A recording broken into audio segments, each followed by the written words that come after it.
आज मैं बात करूंगा सीक्वल इंजेक्शन के बारे में। मेरे पिछले वीडियो में मैंने आपको फेजेस ऑफ एथिकल हैकिंग के बारे में बताया, जहां पे मैंने एक्सप्लेन किया हर एक फेज एथिकल हैकिंग का और कैसे आप इन स्टेप्स को फॉलो करके एक टारगेट को सक्सेसफुली और एफिशिएंटली हैक कर सकते हो। तो आपको अभी एक आइडिया आ गया कि हैक कैसे करना है, क्या स्टेप्स है जो आपको फॉलो करना है। तो अभी टाइम आ गया जहां पे आपको सीखना है अलग अलग हैकिंग के मेथड्स और टेक्निक्स। तो पहला हैकिंग मेथड जिसके बारे में मैं बात करने वाला हूं वो है सीक्वल इंजेक्शन।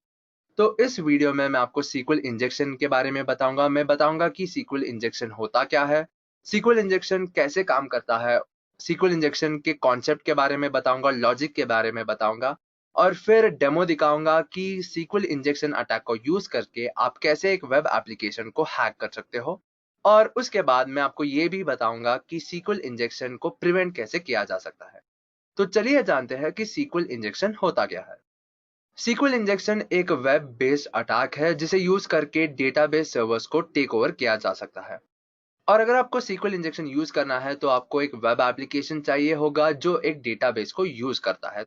तो चलिए देखते हैं सीक्वल इंजेक्शन क्या है। सपोज एक वेब एप्लीकेशन है जो डेटाबेस को यूज करता है। यहाँ पे दो फंक्शंस हो सकते हैं। एक तो ये वेब एप्लीकेशन यूजर से इनपुट लेता है और उस डेटा को डेटाबेस में स्टोर करता है, या फिर सेकंड फंक्शन ये हो सकता है कि ये वेब एप्लीकेशन जो है वो डेटाबेस से डेटा को फेच करके वेब एप्लीकेशन में डिस्प्ले करता है यूजर्स को।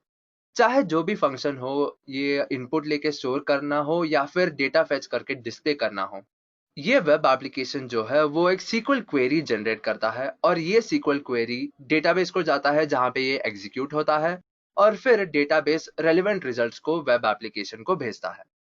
तो सीक्वल इंजेक्शन को यूज करके हम इस सीक्वल क्वेरी को मैनिपुलेट करते हैं और इसे एक मलिशियस सीक्वल क्वेरी बनाते हैं। तो जब ये सीक्वल क्वेरी डेटाबेस को जाता है तो ये कुछ ऐसे फंक्शंस को एग्जीक्यूट करता है जिसे एग्जीक्यूट करने के लिए वो एक्चुअली डिजाइन नहीं है। तो सीक्वल इंजेक्शन एक ऐसा कोड इंजेक्शन टेक्निक है जिसे यूज करके हम लोग डेटाबेस पे मैलिशियस सीक्वल स्टेटमेंट्स को एग्जीक्यूट कर सकते हैं। तो चलिए जानते हैं कि सीक्वल इंजेक्शन काम कैसे करता है। हम एक वेब एप्लीकेशन को कंसिडर करेंगे जहां आपको यूजर नेम और पासवर्ड डाल के लॉग इन करना है। आप हर रोज बहुत सारे ऐसे वेब एप्लीकेशन को यूज करते हो जैसे कि जीमेल हो, फेसबुक हो या फिर आपका इंटरनेट बैंकिंग सर्विस, जहां पे फर्स्ट काम जो आपको करना है वो है यूजर नेम और पासवर्ड डाल के लॉग इन करना। तो अगर ऐसा एक वेब एप्लीकेशन है जहां पे आपको यूजर नेम और पासवर्ड एंटर करना है तो आप यूजर नेम और पासवर्ड को एंटर करते हो और फिर लॉग इन करते हो। और अगर ये वेब एप्लीकेशन किसी डेटाबेस को यूज करता है यूजर नेम और पासवर्ड को स्टोर करने के लिए, तो इस डेटाबेस में एक टेबल होगा जिसमें सारे यूजर नेम्स और उन यूजर नेम्स के पासवर्ड भी मौजूद होंगे। तो जब आप इनपुट दे के लॉगिन बटन क्लिक करते हो तो आपका इनपुट जो है वो डेटाबेस को भेजा जाता है, जहां पे आपका यूजर नेम को क्रॉस चेक किया जाता है डेटाबेस टेबल के यूजर नेम और पासवर्ड से। और अगर कोई यूजर नेम और पासवर्ड मैच हो जाता है तो आपका लॉगिन सक्सेसफुल है। और अगर आपने जो यूजर नेम एंटर किया है उस यूजर नेम का कोई यूजर नहीं है या फिर उस यूजर नेम का यूजर है पर पासवर्ड रॉन्ग है तो लॉगिन अनसक्सेसफुल होता है। तो लॉगिन फंक्शन जो है वो टिपिकली ऐसे काम करता है। और क्योंकि सीक्वल इंजेक्शन अटैक एक ऐसा अटैक है जहां पे हम सीक्वल क्वेरी को मैनिपुलेट करते हैं, हम लोग इंटरेस्टेड है सीक्वल क्वेरी में और इस लॉजिक में नहीं, इस फ्लो में नहीं, हमको सिर्फ मतलब है सीक्वल क्वेरी में। तो इस फंक्शन के लिए सीक्वल क्वेरी कुछ ऐसा होगा। तो ये है सीक्वल क्वेरी जहां पे सेलेक्ट स्टार का मतलब होता है कि जो भी मैचेस हो, जितने भी नंबर ऑफ रोज मैच करते हो उसे रिटर्न करो फ्रॉम यूजर्स, जहां पे यूजर्स एक डेटाबेस टेबल का नाम है। और यहाँ पे वेयर एक कीवर्ड है जो बोल रहा है कि इस यूजर नेम और इस पासवर्ड को मैच करो। तो अगर इस सीक्वल क्वेरी को एग्जीक्यूट किया जाता है तो ये क्वेरी उन रोज को रिटर्न करता है जिसमें यूजर नेम है abc@xyz.com और पासवर्ड है 123456। और अगर कोई भी ऐसा रो नहीं है तो ये क्वेरी कुछ रिटर्न नहीं करता। तो आइडियली लॉजिक ये है कि अगर ये क्वेरी ट्रू रिटर्न करता है, मतलब कोई रोज रिटर्न करता है, तो लॉगिन सक्सेसफुल है।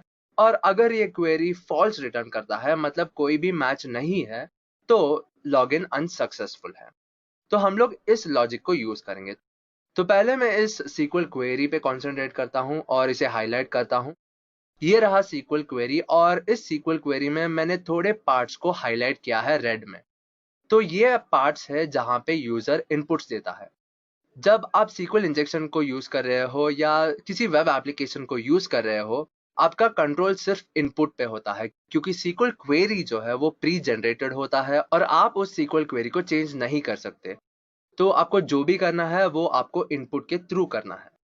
तो अगर हमें लॉगिन को बाईपास करना है, तो हम लोगों को किसी तरह से इस SQL क्वेरी को ट्रू रिटर्न करवाना होगा। तो इसलिए हम यूज करेंगे और लॉजिक का।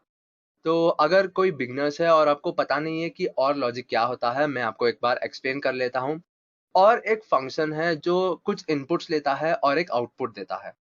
तो कंसिडर करते हैं दो इनपुट्स जो है ए और बी, और आउटपुट है आउट। तो अगर ए और बी इनपुट्स लेके हम लोग और फंक्शन उस पर यूज करते हैं, तो हम लोगों को आउटपुट मिलेगा। अगर इनपुट जो है ए और बी वो दोनों फॉल्स है, तो आउटपुट होगा फॉल्स। अगर ए या फिर बी इन दोनों में से एक इनपुट ट्रू है, तो आउटपुट ट्रू होगा। और अगर दोनों इनपुट्स ट्रू है तो भी आउटपुट ट्रू होगा। तो हम लोगों को यहाँ पे ये ऑब्जर्व करना है कि जब भी एक इनपुट ट्रू है, तब हमेशा आउटपुट ट्रू होता है। तो हम लोग इस लॉजिक का यूज करेंगे SQL इंजेक्शन में। अगर मैं इस SQL क्वेरी को मैलिशियस SQL क्वेरी में बदलता हूं, तो वो कुछ इस तरीके से दिखेगा। तो मैंने यूजर नेम जो इनपुट है उसके बदले में ये मैलिशियस स्ट्रिंग दिया है, जो है इन्वर्टेड कॉमा स्पेस और स्पेस 1 = 1 हाइफन हाइफन स्पेस। तो ये जो पार्ट है ये हमेशा ट्रू रिटर्न करता है। तो मैं आपको ये बता देता हूँ कि इस इनपुट को देने का रीजन क्या है। तो जैसे आप देख सकते हैं, यहाँ पे एक और फंक्शन है जिसके लेफ्ट हैंड साइड में एक इनपुट है और उसके राइट हैंड साइड में भी एक इनपुट है। तो पहला जो इन्वर्टेड कॉमा है वो स्ट्रिंग पैरामीटर को क्लोज करता है। जो भी आप एक वेब एप्लीकेशन में इनपुट देते हो वो स्ट्रिंग कंसीडर किया जाता है, और ये जो पहला इन्वर्टेड कॉमा है वो उस स्ट्रिंग पैरामीटर को क्लोज करता है। और नेक्स्ट है एक और फंक्शन, और उसके बाद है एक और स्टेटमेंट 1 = 1। 1 = 1 जो स्टेटमेंट है वो हमेशा ट्रू रिटर्न करता है, क्योंकि 1 is always equal to 1। और जैसे आपने पहले देखा कि जब भी और फंक्शन को एक इनपुट ट्रू दिया जाता है, तो उसका आउटपुट हमेशा ट्रू होता है। तो इसके वजह से जो 1 = 1 लॉजिक है, उसके वजह से ये पूरा स्टेटमेंट जो है वो ट्रू रिजल्ट करता है। और ये जो डबल हाइफन मैंने यूज किया है वो इसलिए यूज किया जाता है ताकि उस SQL क्वेरी में उस पॉइंट के बाद जो भी क्वेरी है वो कमेंट आउट किया जाता है। तो इसलिए मैंने पासवर्ड का जो पार्ट है वो फेड आउट किया है, क्योंकि वो एग्जीक्यूट होता ही नहीं है। तो SQL इंजेक्शन का कॉन्सेप्ट ये है, इस तरीके से SQL इंजेक्शन काम करता है। तो चलिए देखते हैं एक डेमो जहां पे मैं आपको दिखाऊंगा कि SQL इंजेक्शन को यूज करके कैसे आप लॉगिन को बाईपास कर सकते हो। SQL इंजेक्शन को यूज करने का एक यूनिवर्सल तरीका नहीं है। आपको ये देखना पड़ेगा कि आपका वेब एप्लीकेशन कैसे डिजाइंड है, उसका फंक्शंस क्या है, और उसके हिसाब से आपको SQL इंजेक्शन यूज करना पड़ेगा। तो आपको एक आइडिया देने के लिए कि SQL इंजेक्शन को अलग-अलग तरीके से कैसे यूज किया जाता है, मैं यहाँ पे दो डेमो दिखाऊंगा, जिसमें हर एक वेब एप्लीकेशन में डेटा जो है वो अलग-अलग तरीके से पास किया जा रहा है। तो पहला मेथड जिससे डेटा पास किया जा रहा है वो है गेट मेथड। तो गेट मेथड अगर कोई वेब एप्लीकेशन यूज कर रहा है, तो डेटा जो भी भेजा जा रहा है वो रिक्वेस्ट के यूआरएल में आपको दिखेगा। अगर एक लॉगिन पेज है जहां पे आप यूजर नेम और पासवर्ड को एंटर करते हो, और वो वेब एप्लीकेशन गेट मेथड को यूज करके उस यूजर नेम और पासवर्ड को डेटाबेस को भेज रहा है, तो उसका यूआरएल कुछ इस तरीके से दिखेगा। तो यहाँ पे वेब पेज का नाम है, उसके बाद है यूजर नेम की, और इनपुट है एडमिन, और पासवर्ड है जिसका इनपुट है एडमिन। तो आपने जो भी इनपुट दिया है वेब एप्लीकेशन में जो एडमिन एडमिन है, वो आपको यूआरएल में दिख जाएगा। तो चलिए देखते हैं कि SQL इंजेक्शन को यूज करके कैसे हम एक वेब एप्लीकेशन को हैक कर सकते हैं, या फिर कैसे उस वेब एप्लीकेशन का लॉगिन को बाईपास कर सकते हैं, जो एक गेट मेथड को यूज करके डेटा को पास कर रहा है। तो ये है एक वेब एप्लीकेशन जो गेट मेथड यूज करके डेटा को पास करता है। यहाँ पे दो फील्ड्स है, एक है यूजर नेम और एक और है पासवर्ड। तो ये वेब एप्लीकेशन जो है वो यूजर नेम और पासवर्ड को इनपुट लेता है, और इस इनपुट को जो यूजर नेम और पासवर्ड है वो चेक करता है डेटाबेस में। और अगर यूजर नेम और पासवर्ड करेक्ट है तो लॉगिन सक्सेसफुल होता है, और अगर यूजर नेम और पासवर्ड रॉन्ग है तो लॉगिन अनसक्सेसफुल होता है। तो पहले मैं आपको कोड दिखा देता हूं जो इस लॉगिन फंक्शन को हैंडल कर रहा है। तो ये रहा एक PHP कोड। यहाँ पे ये जो फर्स्ट 2 लाइन है वो HTML पेज से इनपुट ले रहा है। ये मेरे डेटाबेस के डिटेल्स है। मैंने टेस्ट डेटाबेस को यूज़ किया है यहाँ पे। ये लाइन्स डेटाबेस को कनेक्ट करने के लिए यूज़ किया जाता है और यहाँ पे है हमारा SQL क्वेरी। तो ये SQL क्वेरी है select star from login details, जहाँ पे लॉगिन डिटेल्स मेरे टेबल का नाम है और कंडीशन है अगर यूजर नेम यूनेम हो जो इनपुट है और पासवर्ड हो पास। और अगर ये यूजर नेम और पासवर्ड राइट है तो प्रिंट करो सक्सेस, और अगर ये यूजर नेम रॉन्ग है तो ये एप्लीकेशन प्रिंट करता है फेलियर। तो ये रहा इस वेब एप्लीकेशन का कोड। तो चलिए देखते हैं कि डेटाबेस में कौन से यूजर नेम्स और पासवर्ड्स प्रेजेंट है। तो पहले मैं डेटाबेस में लॉगिन कर लेता हूँ और मैं यूज कर रहा हूँ डेटाबेस टेस्ट, तो मैं उस डेटाबेस को सेलेक्ट करता हूँ और क्योंकि मेरे टेबल का नाम है लॉगिन डिटेल्स तो मैं उस लॉगिन डिटेल्स टेबल का जो भी कंटेंट है उसे प्रिंट करता हूँ। इस टेबल में 2 कॉलम्स है, एक है यूजर नेम और एक है पासवर्ड, जहाँ पे 3 रोज है जो है 3 यूजर नेम और पासवर्ड। तो चलिए हम लोग इस यूजर नेम और पासवर्ड को एंटर करते हैं वेब एप्लीकेशन में और देखते हैं कि ये कैसे काम करता है। तो पहला यूजर नेम है एडमिन, जिसका पासवर्ड है एडमिन, और हम लॉगिन करेंगे। तो ये लॉगिन सक्सेसफुल है क्योंकि एडमिन जो यूजर नेम और पासवर्ड है वो करेक्ट है। चलिए एक और इनपुट देते हैं। जो यूजर नेम है एड्यूरेका और पासवर्ड है 123456 और लॉगिन क्लिक करेंगे तो ये भी सक्सेस है। तो आपको यहाँ पे ये ऑब्जर्व करना है, क्योंकि ये वेब एप्लीकेशन गेट मेथड को यूज करता है डेटा को पास करने के लिए, आपको ये डेटा जो है वो यूआरएल में दिख रहा है। जो यूनेम और पासवर्ड है, मतलब जो यूजर नेम और पासवर्ड आपने इनपुट दिया है वो आपको यूआरएल में दिख रहा है। आपका यूजर नेम था एड्यूरेका और आपका पासवर्ड था 123456। तो जब आप गेट मेथड यूज करते हो तो यूआरएल में वो डेटा जो भी पास हो रहा है वो आपको यूआरएल में दिख जाता है। चलिए कुछ रॉन्ग इनपुट्स दे के देखते हैं कि क्या आउटपुट आता है। तो मैं देता हूँ टोनी इन यूजर नेम और कुछ रैंडम पासवर्ड देता हूँ और लॉगिन क्लिक करूंगा और ये एक फेलियर मैसेज प्रिंट कर रहा है क्योंकि टोनी नाम का कोई यूजर नेम नहीं है। तो अभी देखते हैं कि सीक्वल इंजेक्शन को यूज करके हम लोग कैसे इस लॉगिन को बाईपास कर सकते हैं। तो यहाँ पे है यूजर नेम और यहाँ पे है पासवर्ड। हम लोग अभी उस मलिशियस स्ट्रिंग का यूज करेंगे जो मैंने आपको स्लाइड्स में दिखाया था, जो है इन्वर्टेड कॉमा स्पेस और 1 = 1 हाइफन हाइफन स्पेस। तो क्योंकि ये SQL क्वेरी जो है वो फॉल्स रिटर्न हो रहा था, इसलिए हमारा मैसेज जो है वो फेलियर था। और इस स्ट्रिंग के लॉजिक के हिसाब से ये SQL क्वेरी जो है वो अभी ट्रू रिटर्न करेगा।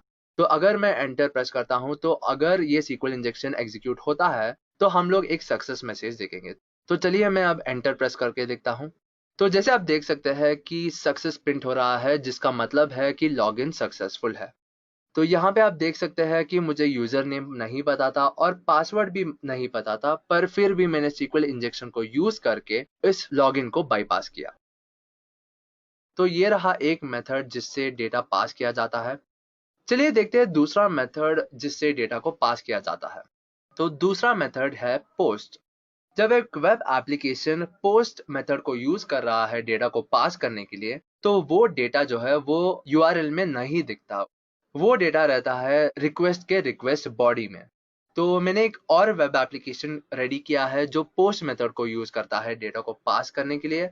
चलिए देखते हैं कि कैसे उस वेब एप्लीकेशन को आप SQL इंजेक्शन यूज करके हैक कर सकते हो। तो ये है एक वेब एप्लीकेशन जो पोस्ट मेथड को यूज करता है डेटा को पास करने के लिए। मैंने इंटरफेस सेम रखा है क्योंकि इट डजंट मैटर, हम लोगों को ये मतलब नहीं है कि वेब एप्लीकेशन दिखता कैसे है, हम लोगों को सिर्फ इससे मतलब है कि ये काम कैसे करता है। तो चलिए कुछ इनपुट्स दे के देखते हैं कि ये कैसे काम करता है। तो इनपुट है एडमिन और पासवर्ड है एडमिन। मैं लॉगिन बटन क्लिक करूंगा और यहाँ पे सक्सेस मैसेज प्रिंट हो रहा है। कुछ इनवैलिड या रॉन्ग इनपुट्स देता हूँ और यहाँ पे मैसेज है फेलियर। और आपको ऑब्जर्व करना है कि यूआरएल में हमको कुछ भी डेटा नहीं दिख रहा, क्योंकि ये वेब एप्लीकेशन जो है वो पोस्ट मेथड को यूज करके डेटा को पास कर रहा है। तो अगर ऐसा वेब एप्लीकेशन है तो आप SQL इंजेक्शन को कैसे यूज करोगे?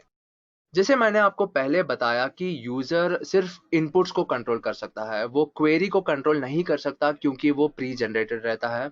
और जो भी इनपुट हम लोग देते हैं इस वेब एप्लीकेशन को, यूजर नेम हो या पासवर्ड हो, वो हमारे कंट्रोल में होता है। तो हम लोग उस मलिशियस स्ट्रिंग जो है उसे इनपुट देंगे इस इनपुट टेक्स्ट बॉक्स में।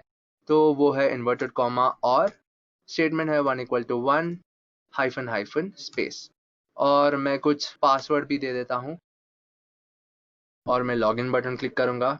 और अगर सीक्वल इंजेक्शन सक्सेसफुली एग्जीक्यूट होता है तो हम लोग एक सक्सेस मैसेज देखेंगे। तो ये रहा सक्सेस मैसेज, जिसका मतलब ये है कि लॉगिन सक्सेसफुल है। तो जैसे आपने देखा, मैंने राइट यूजर नेम और पासवर्ड नहीं दिया, पर सीक्वल इंजेक्शन को यूज करके मैंने इस वेब एप्लीकेशन में लॉगिन किया। तो इस तरीके से आप सीक्वल इंजेक्शन को यूज करके वेब एप्लीकेशन को हैक कर सकते हो। अभी आपको पता है कि सीक्वल इंजेक्शन को कैसे यूज करना है, तो चलिए देखते हैं कि सीक्वल इंजेक्शन को कैसे प्रिवेंट किया जा सकता है।